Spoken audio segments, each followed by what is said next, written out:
রাসূল আকরাম সাল্লাল্লাহু আলাইহি ওয়াসাল্লামের একটি হাদিস, যে হাদিসটি হযরতে আবু হুরায়রা রাদিয়াল্লাহু তাআলা আনহু থেকে বর্ণিত।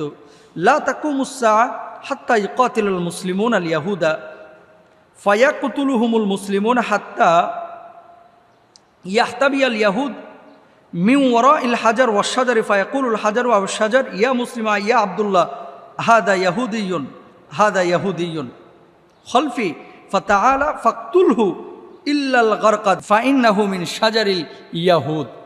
আবু হুরায়রা রাদিয়াল্লাহু তাআলা আনহুর হাদিস। সেটা কি?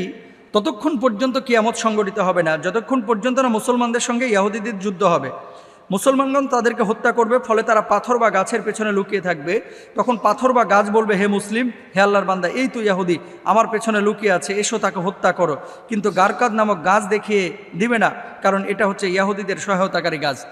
পাথর সাক্ষী দিবে যে এখানে ইহুদি আছে, কিন্তু এই গারকাদ গাছ